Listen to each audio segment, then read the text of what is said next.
Est-ce que vous avez déjà signé un contrat ou un document juste en glissant-déposant votre signature que vous avez déjà sur votre ordi ou juste en copier-collant un fichier signature.png que beaucoup ont sur leur ordinateur pour pouvoir signer numériquement un contrat? Eh bien, sachez que ce document que vous venez de signer n'a aucune portée légale. C'est-à-dire que le jour où il y a un litige, qu'un client ne vous paie pas par exemple, eh bien on est très mal. C'est comme si ce contrat n'avait jamais existé parce qu'il est tout simplement pas valable aux yeux de la loi. Alors attention, hein, je suis le premier coupable, j'ai fait ça pendant une grosse partie de ma vie. À chaque fois qu'il y avait quelqu'un qui me disait « dis-moi, est-ce que tu peux pas imprimer et signer ce document ?» Eh bien moi je me croyais très malin de prendre ma signature déjà en PNG et de la copier-coller sur le document. Et mieux encore, sur macOS, il y a une fonctionnalité qui vous permet vraiment de scanner votre signature ou alors de la faire sur votre trackpad pour pouvoir la voir à chaque fois dès que vous avez besoin de signer un PDF. Et je vous avoue que c'est que très récemment que j'ai découvert que la signature comme ça, que c'était assez inutile et j'étais assez choqué en fait de savoir que pendant toutes ces années, j'ai signé des documents qui n'avait aucune valeur en fait. Et c'est justement pourquoi je voulais faire une vidéo aujourd'hui pour vous montrer quelle est la bonne méthode selon moi pour signer vos documents numériquement. Et j'aimerais également vous montrer quel est moi mon process de gestion de contrats, de devis avec des freelances, etc.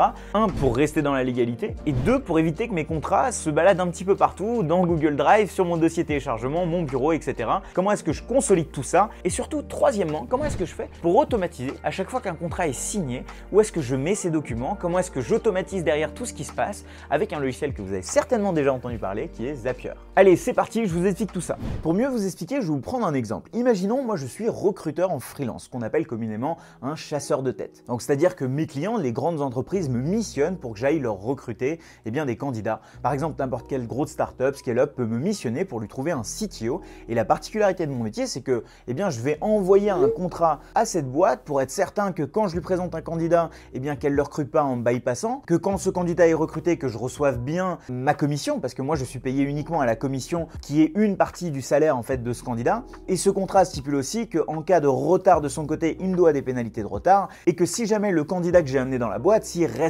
passe pas la période d'essai, que je ne reçois que la moitié de ma commission par exemple. Ça me protège moi et ça me protège mon client. Jusque là tout va bien, rien d'extraordinaire, c'est quelque chose d'assez classique dans ce type de métier. Donc moi par exemple, ce que je fais à chaque fois qu'une entreprise me missionne, c'est que je prends un contrat type que j'ai trouvé sur internet, soit un contrat que j'ai fait rédiger par quelqu'un, je vais dans mon logiciel type Word ou quoi que ce soit, je change le nom de l'entreprise, je change son adresse, j'ajoute le signataire, je m'ajoute moi aussi en tant que signataire, et sauf que là, au moment de signer, en fait, je prends ma signature qui était sur mon ordi scannée à l'avance, c'est la même signature que j'utilise à chaque fois, et je la copie-colle directement sur mon fichier Word, et j'envoie en PDF ce fichier à mon client. Et là, plusieurs mois plus tard, je réalise que mon client en question, en fait, a recruté le candidat. Il me l'a même pas dit, c'est le candidat qui m'a dit ça, qu'en réalité, il bosse déjà pour l'entreprise à laquelle moi, je l'avais présenté, mais sauf qu'entre-temps, je me suis fait bypasser, moi, j'ai pas reçu ma commission. Donc clairement, le client en question est en tort. Vu qu'il n'a pas respecté notre contrat, il y a un litige et on décide d'aller plus loin, parce que si ce candidat, en fait, est payé 100 000 € et j'aurais dû recevoir ma commission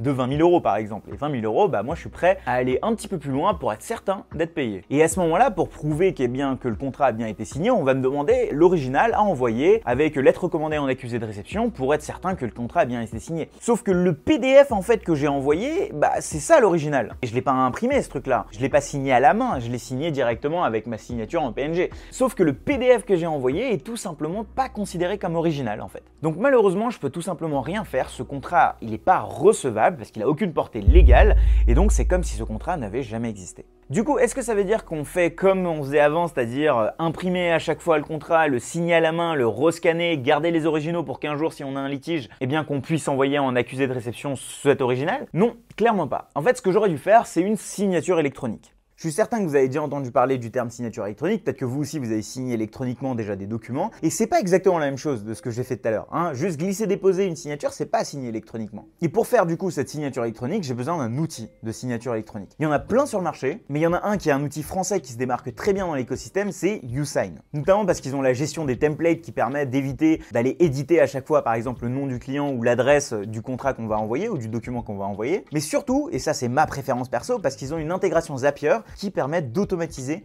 toute notre gestion de contrat et surtout ce qui se passe après qu'un contrat soit signé. Bref, et du coup je les ai contactés et ils ont gentiment accepté d'être partenaires de cette vidéo et d'offrir une réduction uniquement pour les personnes qui sont partenaires de cette chaîne. Je vous en parle un petit peu tout à l'heure, mais avant ça, voyons un petit peu comment est-ce que j'aurais dû faire ma signature électronique dans le cas où si j'étais vraiment un chasseur de tête professionnel. Je me connecte sur YouSign. Et donc là, j'arrive sur YouSign dans lequel j'ai toutes mes signatures, mes templates, donc un petit peu mes modèles de contrats que j'utilise à chaque fois et mes contacts à qui généralement je suis habitué à envoyer des contrats. Mais là, je vais revenir sur signature, je vais faire une nouvelle invitation. Donc je vais envoyer une invitation à mon client pour signer mon contrat de recrutement dont je vous ai parlé tout à l'heure. Mon PDF, il est ici. J'ai un contrat dans lequel j'ai laissé exprès des champs que mon client va pouvoir remplir. Hein, je sais que beaucoup font aujourd'hui des champs qui sont remplis sur Word, donc c'est-à-dire qu'ils vont me laisser des champs comme ça et ils vont demander au client de leur envoyer ces informations par mail, puis ils vont eux-mêmes sur Word ou sur Google Docs les remplir à la main pour après générer un PDF et s'il y a une erreur, revenir dessus. Bref, c'est une galère. Moi, ce que je fais, c'est que je prends ce document, je le mets ici. J'ai laissé ces champs vides pour qu'en fait mon client puisse les remplir directement et je vais vous montrer comment.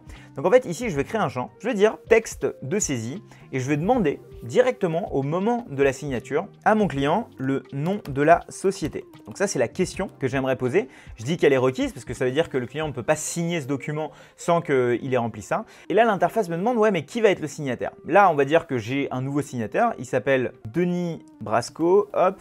Pour ce qui est de l'adresse email, je veux mettre une adresse à moi, une ancienne adresse dans laquelle je suis certain de recevoir un petit peu l'invitation de Denis, vu que cette personne n'existe pas. Je vais mettre aussi mon numéro de téléphone pour que je puisse recevoir ça et aussi la langue. Là, pour le coup, je veux du français. Hein, je veux que la personne puisse recevoir son contrat en français et j'aimerais aussi ajouter ce destinataire dans mes contacts. Donc là, je vais faire ajouter un signataire. À partir de ce moment-là, eh bien, Denis Brasco est tout simplement ajouté dans la liste de mes contacts. Hop, je sélectionne bien le champ pour qu'il y ait assez de place. Et là, à partir de ce moment-là, eh bien, je vais commencer à remplir tous ces autres champs.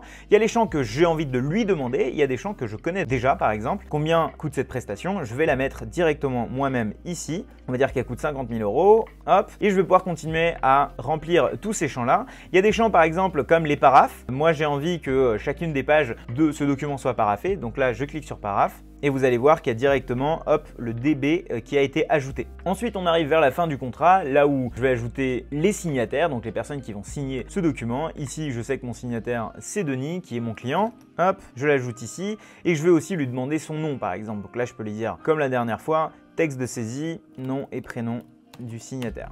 Je choisis la personne que j'aimerais voir ici, la voilà, hop. Et évidemment, sur ce document, il y a deux personnes qui vont le signer. Donc moi, par exemple, je vais également m'ajouter en signataire, tout simplement. Là, sauf que moi, mon nom, je le connais déjà. Donc je fais une saisie en texte seul, hop, voilà tout. Là, vous voyez, en bas, il a ajouté également mes initiales sur la partie paraphe. On va dire que mon contrat, là, il est prêt à être envoyé. Je fais suivant. Et vous voyez, il me montre un petit peu l'email que va recevoir Denis, mon client, avec la pièce jointe du contrat. Donc là, je vais dire contrat recrutement. Je peux mettre un message personnalisé qui va venir se rajouter ici. Moi ici, je ne vais rien mettre. Là, c'est envoyé de ma part. Je peux ajouter ici une date d'expiration. Je peux ajouter des rappels automatiques toutes les semaines, tous les jours, tous les 2 jours. Et puis, c'est là qu'arrive la partie importante. C'est ce qui va faire en fait que c'est une signature électronique. C'est parce qu'il y a cette double authentification. Au moment de la signature, la personne va recevoir un texto qui va être envoyé par YouSign.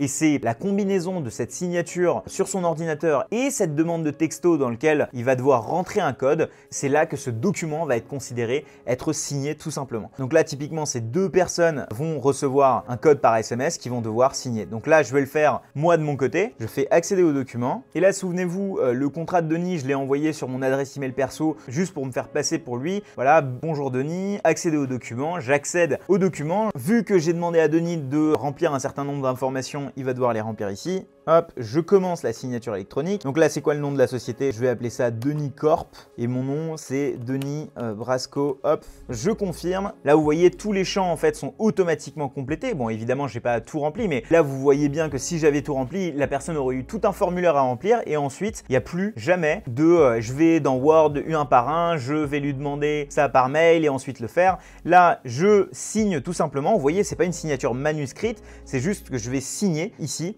et c'est là arrive en fait la partie signature électronique. À partir de ce moment-là, en fait, moi j'ai reçu un texto à mon numéro de téléphone. On va dire que là c'est plutôt Denis qui va recevoir un texto avec son numéro de téléphone et je vais devoir valider cette double authentification. Donc là, hop, je prends mon téléphone. Vous voyez là, j'ai reçu un texto ici, hop, signature électronique avec un code que je dois rentrer et là je rentre ce code et hop, là il me dit veuillez signer ce document. Et c'est parce que j'ai eu cette double authentification qu'en fait ce document est enfin signé en fait. C'est très différent du je mets juste ma signature comme ça en PNG. Et là évidemment en tant que client moi je peux télécharger mes documents, mais surtout dans mon espace moi je vois que la signature, que ce contrat est signé à 50%. Derrière moi il faudra que je le signe de mon côté, de la même façon. Donc là pareil je vais le faire très rapidement moi de mon côté. Voilà, hop, il est signé de mon côté. Et enfin, sur l'application du coup, voilà, le document est totalement signé, le contrat est maintenant numériquement signé, je peux le télécharger et j'ai, moi, une version PDF avec toutes les informations, les signatures des deux personnes, les paraphes, etc. Et ce contrat fait vraiment foi. Maintenant, vous allez me dire, oui, mais Shubham, attends, en quoi c'est différent de si moi-même j'avais écrit mon prénom en bas en fait? Comment est-ce que le jour où j'ai un souci, je vais pouvoir faire passer ça, ce truc-là, qui est aussi numérique, pour un document original en fait? Et je sais que vous avez cette question qui vous trotte en tête parce que c'est celle qui m'est venue à moi. En fait, c'est parce que ce PDF qui va être généré, ce document, va être scellé avec un certificat numérique qui va être créé au moment de la signature électronique. Et en plus de ça, il va y avoir ce qu'on appelle des dossiers de preuves qui vont être téléchargeables sur l'interface de YouSign et c'est un petit peu les tickets de caisse, un petit peu de notre signature. Donc c'est ces deux éléments-là qui vont faire foi le jour où il y a un litige. Bon, maintenant qu'on sait signer électroniquement, comment est-ce qu'on fait pour automatiser un petit peu tout ça? Parce que vous avez vu qu'il y avait des champs qu'il fallait mettre à la main et puis une fois que la signature elle était faite, je dois bien faire certainement d'autres choses que je vais pouvoir automatiser parce que justement YouSign est connecté à Zapier. Mais avant de vous parler de toute l'automatisation qu'on peut faire avec YouSign, si jamais vous êtes en train d'apprendre des choses dans cette vidéo, si vous aussi vous ne saviez pas c'était quoi et pourquoi fallait utiliser un petit peu la signature électronique avant,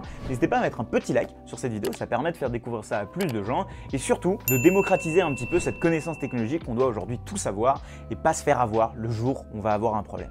Donc là, je vais vous expliquer un petit peu comment est-ce qu'on peut automatiser toute cette partie signature électronique. Alors on a de la chance, YouSign a une connexion avec Zapier, ce qui fait qu'on va pouvoir pas mal l'automatiser. Vous voyez, quand on va ici, on va avoir des automatisations comme à chaque fois qu'il y a une signature qui est terminée, on va pouvoir ajouter le dossier de preuve et le PDF qui a été signé sur Google Drive ou alors sur Dropbox ou quoi que ce soit, mais c'est pas tout en fait. On a un certain nombre ici de triggers et d'actions. Si jamais vous savez pas exactement comment ça fonctionne Zapier, il y a une vidéo qui s'affiche juste ici sur laquelle vous allez pouvoir aller un peu plus loin, mais en gros, on a un certain nombre de triggers et d'actions qui vont nous permettre de faire des actions automatisées. Je vais vous donner quelques exemples. Imaginons on a un CRM sur Notion et qu'à chaque fois qu'une signature est terminée, eh bien on va connecter ici YouSign et Notion pour à chaque fois qu'une signature en fait est terminée, on met à jour la carte du client tout simplement. Admettons que vous êtes une entreprise et là vous faites beaucoup de recrutement, donc beaucoup de signatures de contrats. Là vous avez besoin de donner accès à Slack, à d'autres outils à chaque fois que la personne a signé. Donc vous allez pouvoir faire pareil. Là vous allez pouvoir faire en sorte qu'à chaque fois qu'un contrat est signé avec un nouvel employé,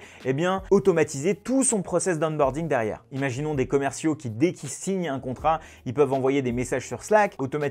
Ils peuvent envoyer des SMS à leur boss automatisés en disant « Ah c'est bon, truc à signer le contrat ». Bref, on peut aller très très loin quand on utilise Zapier avec YouSign. Il y a la partie des contacts, vous voyez ce contact par exemple Denis Brasco, je l'ai ajouté à la main et là on peut le faire automatiquement. Par exemple, un client remplit un formulaire pour recevoir un devis. Là on peut automatiquement, si ce formulaire est rempli avec un des logiciels dispo sur Zapier, on peut l'ajouter dans YouSign automatiquement. Typiquement, la raison pour laquelle j'ai mon fichier PDF scellé ainsi que les deux dossiers de preuve, c'est parce que j'avais mis en place l'automatisation qui allait de YouSign vers Google Drive. Je n'ai rien eu à faire à la main, les fichiers ont été tout simplement uploadés automatiquement sur mon Google Drive.